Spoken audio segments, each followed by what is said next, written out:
Hello, this is Kay, and today I'm going to read Chapter 17 of The Witch of Blackbird Pond.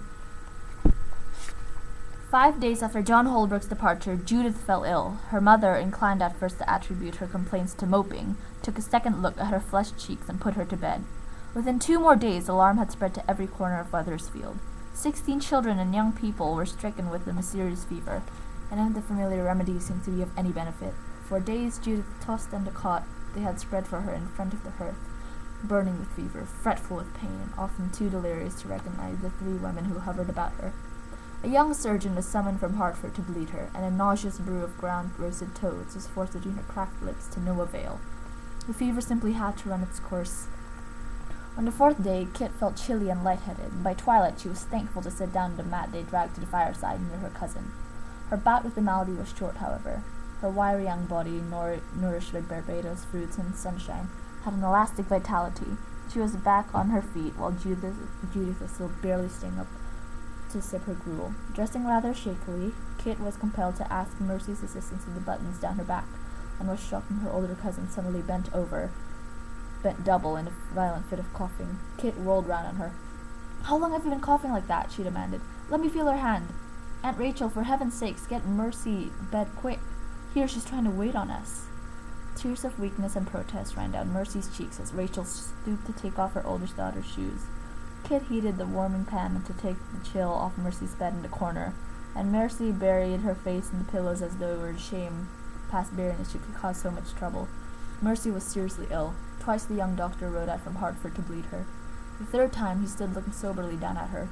"I dare not bleed her further," he said helplessly. Rachel raised timid eyes to her husband. "Matthew, do you think that perhaps Gershom Bulkley might know something to help her? He is so skilled." Matthew's lips tightened. "I have said that man does not come into my house," he reminded her. "We will hear no more about it." Rachel, already worn from the long vigil with Judith, was near the breaking point. Matthew, after working in the fields all day, forced his wife against her will to get some rest while he sat by his daughter's bedside at night. Judith watched helplessly, still too weak even to comb her own hair. The meals fell to Kit, and she did the best she could with them, measuring out the cornmeal, stirring up the pudding, spooning into a bag to boil, and cursing the clumsiness that she had never taken the pains to overcome. She built up the fire, heated kettles of water for the washing, so that Mercy might have fresh linen under her restless body.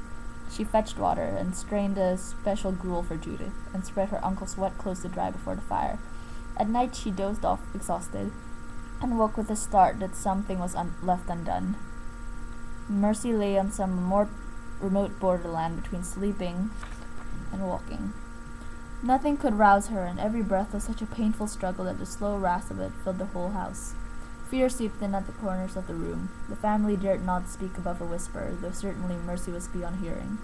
On the 4th morning of Mercy's illness, Matthew did not go to work at all, but sat heavily at the table, turning the pages of the Bible, searching it in vain for some hope to cling to, or shut himself in the company room, where they heard his heavy tread back and forth, the length of the room. Toward noontime, he took down his coat from the peg. "I'm going out for a time," he said hoarsely. He had one sleeve in the coat when a knock sounded at the door, and as he drew back the bolt, a man's voice grated harshly through the silent room. "Let me in, man. I've something to say." Matthew Wood stepped back from the door, and the Reverend Bulkley loomed on the kitchen threshold. "Matthew," he said, "you're a stubborn mule and a rebel, but this is no time for politics. Time was your Mercy, like my own daughter. Let me help her, Matthew. Let me do what I can, with God's help, to save her." Matthew's voice was almost a sob. "Come in, Gershom," he choked. "God bless you. I was coming to fetch you." Dr. Bulkley's solid presence brought to them all new hope. "I have a theory," he told them. "I've read something like it, and 'twill do no harm to try. Cook me some onions in a kettle." For 4 long hours, Kit labored at Dr. Bulkley's bidding. She sliced onions, blinking her eyes against the stinging tears. She kept the fire blazing under the iron kettle. When the onions were cooked to just the right softness, Dr. Bulkley piled them in a mass on a linen napkin and applied the blistering poultice to Mercy's chest. As soon as the poultice cooled, a new one must be ready. Late in the afternoon, the doctor rose to his feet. "There are others I must tend to," he muttered. "Keep her warm. I'll be back before midnight."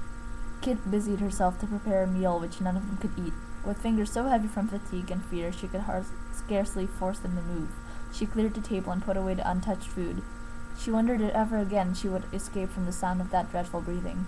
Her own lungs ached with every sighing breath that Mercy drew.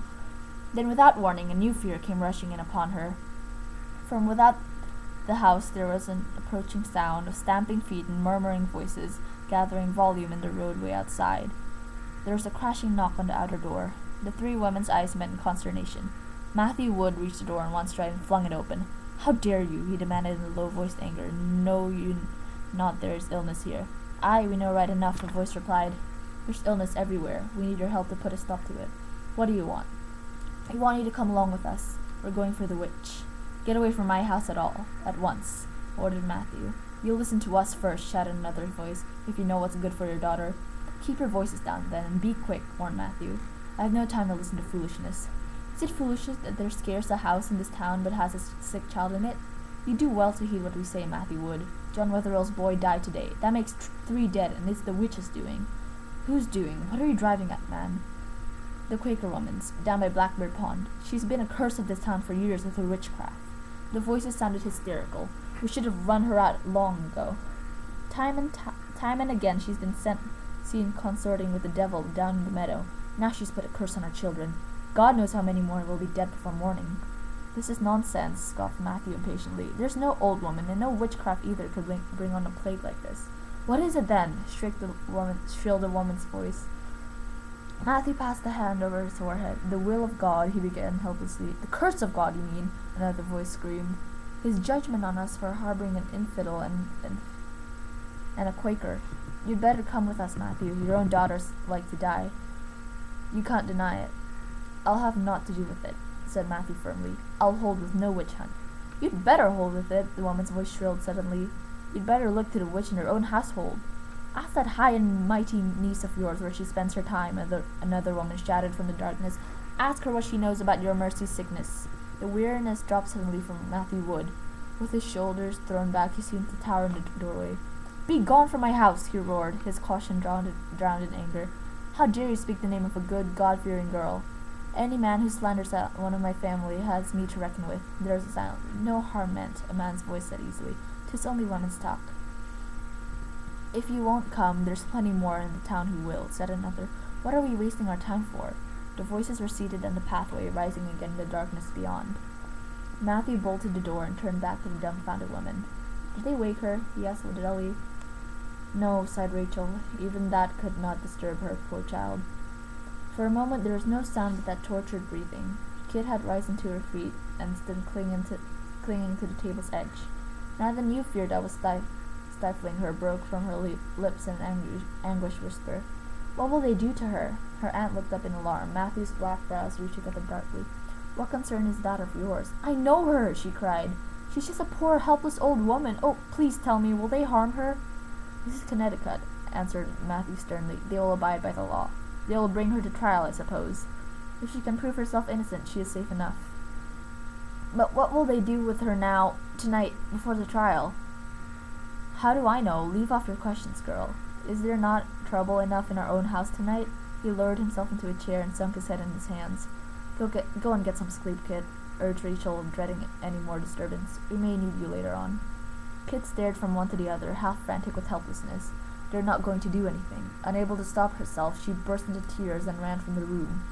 Upstairs in her own room, she stood leaning against the door, trying to collect her wits.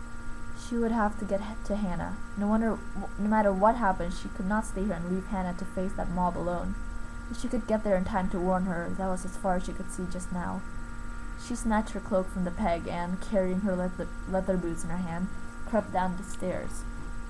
She dared not try to unbolt the great front door, but instead tiptoed cautiously through the cold company room into the back chamber and let herself out the shed door and into the garden.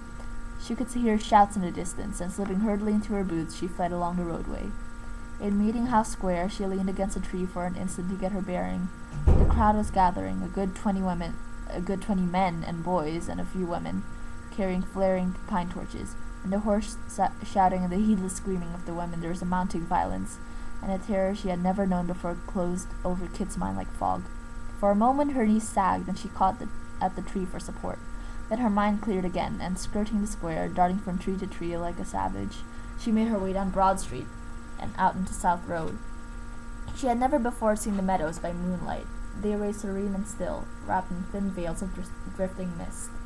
She found the path easily, past a dark clump of willows, and saw ahead the deep shining pool that was Blackbird Pond in a faint reddish glow that must be Hannah's window. Hannah's door was not even bolted. Inside, by the still flickering embers of the hearth, Hannah sat nodding in her chair, fast asleep. Kit touched the woman's shoulder gently. "Hannah, dear," she said, struggling to control her panting breath. "Wake up! 'Tis Kit. You've got to come with me, quickly." "What is it?" Hannah jerked instantly awake. "Is it a flood?" "Don't talk, Hannah. Just get into this cloak. Where are your shoes? Now, here, hold out your foot, quick. Now." There was not a moment to spare. As they stepped into the darkness, the clamor of voices struck against them. The torches looked very near. "Not that way, down the path to the river." In the shelter of the dark bushes, Hannah faltered, clutching at Kit's arms. She could not be budged. "Kit, why are those people coming?" "Hush, Hannah, dear, please." "I know that sound. I've heard it before. They're coming for the Quakers." "No, Hannah, come. Shame on thee, Kit. Thee knows a Quaker does not run away. Thomas will take care of us." Desperately, Kit shook the old woman's shoulders. "Oh, Hannah, what shall I do with you?" Of all times where Hannah turned vague. But Hannah's brief resolution suddenly gave way, and all at once she clung to Kit, sobbing like a child. "Don't let them take me again," she pleaded. "Where is Thomas? I can't face it again without Thomas." This time Kit succeeded in half dragging the sobbing woman through the underbrush. They made a terrible rustling and snapping of twigs that they made, but the noise behind them was still louder. The crowd had reached the cottage now. There was a crashing as if the furniture were being hurled to splinters against the wall. "She was here! The fire is still burning! Look behind the woodpile! She can't have got far!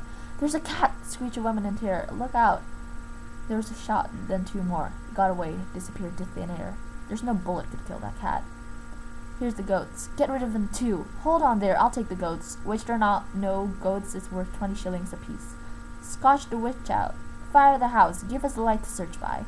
Desperately, the two women pushed on over a marshy bog that dragged at their feet, through a cornfield where the neglected shocks hid their scurrying figures, past a brambly tangle, to the shelter of the poplar trees and the broad moonlit stretch of the river. There they had to halt, crouching against a fallen log. Behind them, a flare of light, rather than the moonlight, lit up the meadows. There was a hissing and crackling. "My house!" cried out Hannah, so heedlessly that Kit clapped a hand over her mouth. "Our own house that Thomas built!" With the tears running down her own cheeks, Kit flung both arms around the trembling woman, and together they huddled against the log and watched till the red glow lessened and died away. For a long time, the thrashing in the woods continued. Once voices came very close, and the search party went thwacking through the cornfield. Two men came out on the beach, not 20 feet from where they hid. "Could she swim the river, think you?" "Not likely. No use going on like this all night, Jem. I've had enough. There's another day coming." The men climbed back up the river bank. When the voices died away, it was very still. Serenity flowed back over the meadows. The veil of mist was again unbroken. After a long time, Kit dared to stretch her aching muscles. It was bitterly cold, and damp here by the river's edge. She drew Hannah's slight figure closer against her, like a child's, and presently the woman's shuddering ceased, and Hannah drifted into the shallow napping of the very old. There was no such escape for Kit. Her first surge of relief soon died away, and her thoughts, numbed by the sheer terror of pursuit, began to stir again in hopeless circles. What chance did they have when morning came? Should she rouse Hannah now and push on down the river? But where could they go? Hannah was exhausted. All her strength seemed to have died with the dying flames of her house. She could take Hannah home with her, where at least there would be warm clothes and hot food. But her uncle was a select man. It would be his bounden duty to turn Hannah over to the law. And once they had her locked up in jail, what then? What use would the trial be with no one to speak in her defense but a foolish girl who was suspected of being a witch herself? Hannah could not even be trusted to answer the questioning straight. Like as not, her mind would wander, and she would talk about her Thomas. Yet, as the long hours wore away, Kit could find no better solution. Whatever might happen, Hannah needed immediate care. Even the jail would be better than this unprotected place. As the first grey light slanted along the river, Kit made up her mind. They would not risk the main roads. They would pick their way along the shore of the river and cut through the meadows back to her uncle's house. Then, unbelievably, out of the mist came the miracle. First 2 points of masts, then sails, transparent and wraith-like in the fog, as Kit strained her eyes, the looming hull, the prow, and the curved tail of a fish. The Dolphin! Glory be to heaven! The most beautiful sight in the world! The Dolphin, moving down toward Wright's Island in a steady breeze. Kit leaped to her feet. Hannah, wake up! Look there! Her stiff lips could scarcely babble. She flung her arms into the air, waving wildly. She could hear a man's voice across the water, but the frog whirled tantalizingly between her and the ship. She tore off her petticoat and waved it hysterically, but she dared not shout, and if she could not attract their notice, the Dolphin would sail past down the river and their chance would be gone. Kicking off her shoes, Kit waded into the water, plunged in, and struck out towards the ship. It was a very short swim, but she had overdrawn her strength for days past. She was panting when the black hull loomed over her head, and at first she could barely raise her voice above the wash of the ship. She drew a careful breath and tried again. There was a cry above her and the sound of running feet. "Ahoy! All hands! Man overboard! 'Tis a woman! Hold on there, ma'am, we're coming!" She heard shouted orders, the thumping and creaking of ropes. Then the lifeboat swung out over her head and lowered with a smack into the water. Nat and the red-headed sailor were inside, and she had never before been so happy to see anyone. "I knew it," groaned the red-headed one as she clung, gasping, to the side of the boat. "Kit, what kind of a game is this? Hannah, she's in terrible trouble, Nat. They burned her house. Please, can you take her on the Dolphin?" They dragged her over the side of the boat. "Where is she?" Nat demanded. "Tell the captain to heave to," he yelled up toward the deck. "We're going ashore." "There," pointed Kit, "by that pile of logs. We've been there all night." I didn't know what to do, and when I saw the ship, all at once she was sobbing and babbling like a 3-year-old about the witch hunt and the chase through the cornfield, and the man who had come so close. Nat's hands closed over hers, hard and steady. "'Tis all right, Kit," he said over and over. "We'll take you both on and get you some dry clothes. Just hold on a few minutes more till we get Hannah." The boat scraped the shore. Still dazed, Hannah accepted the miracle and the prospect of a journey like a docile child. Then, after 2 shaky steps, she turned obstinate. She would not set foot in the boat without her cat. "I can't go off without her," she insisted. "I just can't, and thee ought to know that." Nat, "She'd just grieve her heart out with no home to go, and me gone off on a ship." "Then I'll get her," said Nat. "You wait here, and keep quiet, both of you."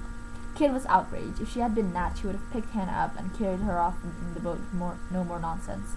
As she strode up the bank, she'd scramble after him through the wet underbrush. "You're crazy, Nat!" she protested, her teeth chattering with cold. "No cat is worth it. You've got to get her out of here. If you could have heard those people. If she's set on that cat, she's going to have it. They've taken everything else." Nat stood in the midst of the charred cinders that had been the little house. "Damn them!" he choked. "Curse all of them!" He kicked the smoldering log viciously. They searched the trampled garden, and presently they heard a cautious meow.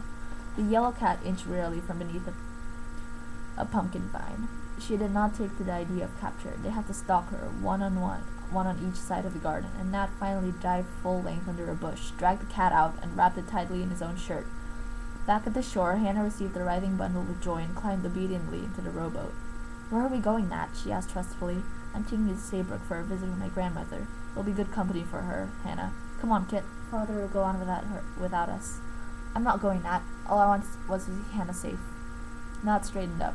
"I think you'd better, Kit," he said quietly, "till this thing blows over, at least. This is our last trip before winter. We'll find a place for you in Saybrook and bring you back first trip next spring." Kit shook her head. "Or you can go to the West Indies with us." "Barbados!" The tears sprang to her eyes. "I can't, Nat. I have to stay here." The concern in his eyes hardened to awareness. "Of course," he said courteously. "I forgot. You're going to be married." "'Tis mercy," she stammered. "She's terribly ill. I couldn't go. I just couldn't. Not knowing—" Nat looked intently at her and took one step nearer. The blue eyes were very close. "Kit!" "Ahoy there!" There was a bellow from the Dolphin. "What's keeping you?" "Nat, quick! They'll hear the shouting." Nat jumped into the boat. "You'll be all right? You need to get warm." "I'll go home now. Only hurry!" She stood watching as the boat pulled away from the sand. Halfway to the ship, Nat turned to stare back at her. Then he raised an arm silently. Kit raised her own arm to wave back, and then she turned and started back along the shore. She dared not wait to see them reach the Dolphin. In another moment, she would lose every shred of common sense and pride and fling herself into the water after the rowboat, and plead with them not to leave her behind. Though it was long past daybreak now, her luck still held. She met no one in the north field. Once she dodged behind a brush pile as a town herder came by with some cows to pasture. She reached the house without further danger. The shed door was still unbolted, and she let herself in and crept noiselessly through the house. She heard a murmur of voices, and as she reached the hallway, the door to the kitchen opened. "Is that you, Kit?" Aunt Rachel peered at her. "We decided to let you sleep, poor child. Dr. Bulkley has been here all night. Praise God, he says the fever's broken." In her joy and weariness, Aunt Rachel did not even notice the sodden dress and hair under Kit's woolen cloak.